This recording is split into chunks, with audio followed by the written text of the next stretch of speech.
So contractors, plant and machinery, there are two categories. So these contractors, plants and machinery, there are two types. One is construction related equipments.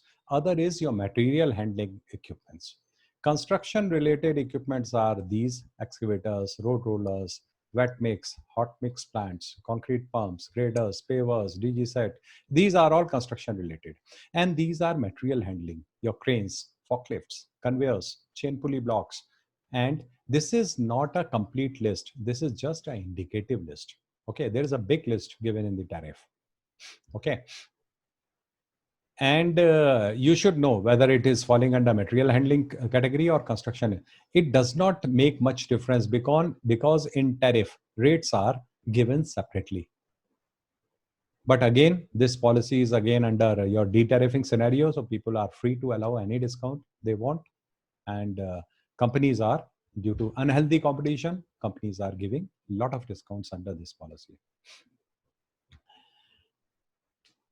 Now, these are the highlights. This is again a specified equipment policy. Okay.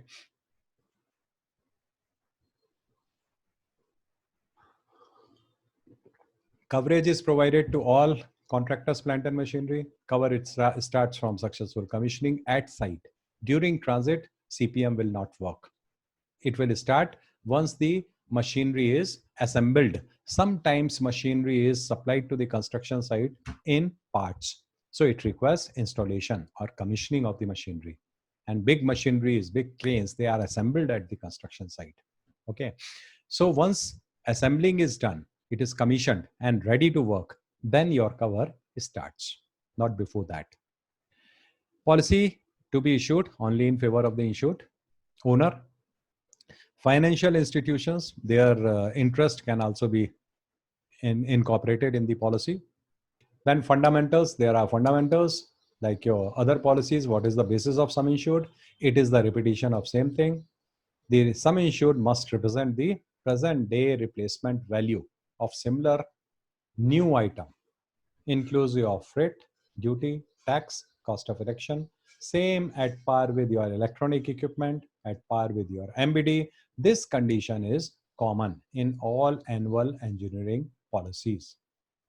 It should not be depreciated value or market value. If it is done, the condition of average will apply and claim will not be paid in full. It will be at the time of loss, the sum insured will be checked with current replacement value of the machinery. Okay. If it is found less, under insurance will apply. Then there is a provision in your, I explained this provision while explaining the annual, your project insurance policies. What it says, if the CPM machinery cost is less than 5% of total project cost or rupees 25 lakhs, whichever is lower, although this limit is very, very old, but majority of the companies, they are following this limit. Reason being, we don't want to, insurance companies don't want to cover CPM under project insurance policies. They want separate policy has to be issued to avoid all confusions. Otherwise, it will be a complicated thing.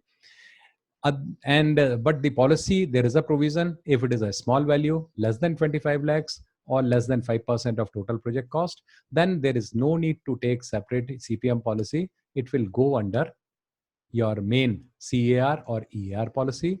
But it does not mean that policy terms and conditions will not apply. Even if these CPM equipments, they go under CAR, the set of rules will also be attached here. And we will provide a separate clause under CAR or EAR policy that rules and regulations or norms for settlement of CPM claims, and all terms and conditions will be attached even under CAR or EAR policy. Policy access. So access I am not defining because all companies are free to charge increased access, and nowadays your policy access are not charged because rates have gone down because of competition. So insurance companies have jacked up the policy access 2 times, 3 times, 5 times, 10 times. It depends upon the insurance company and whatever is decided between the insurance company and the client. Access has to be discussed with the insured prior to implementation.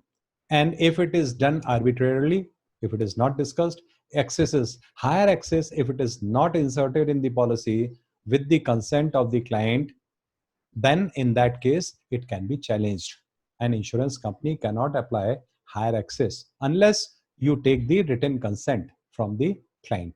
This is very, very important. And this is what IRDA also says the same thing. Okay. Now policy excess will apply. Now there are two things other than amount. Now what it says, in case of collision, say for example, for a single loss, only one excess will apply. There is a possibility that two equipments, they collide. Okay. And each equipment is having different set of excess. So ideally, if you see there are two claims, two machines are involved. So two excess should apply, but no, this concession is given in such a situation, whatever is the higher excess, only that will apply on both the claims. Separately, it will not be applied. Okay. And you see two applicable in case of collision of two equipments or additional covers like debris removal, etc. For that, everything put together, only one excess will apply. Then the policy excess will apply in case of claim relating to surrounding property damage. A separate excess as per tariff shall be applicable for your air freight and additional custom duty. If you look at these clauses in the tariff, it comes with additional premium and with other separate set of excess higher than your normal policy excess. But it all depends upon the policy terms and conditions. Nothing can be applied as on date because these policies have become de-tariffed. So whatever is written, whatever has been agreed by the insurance company, that excess will apply.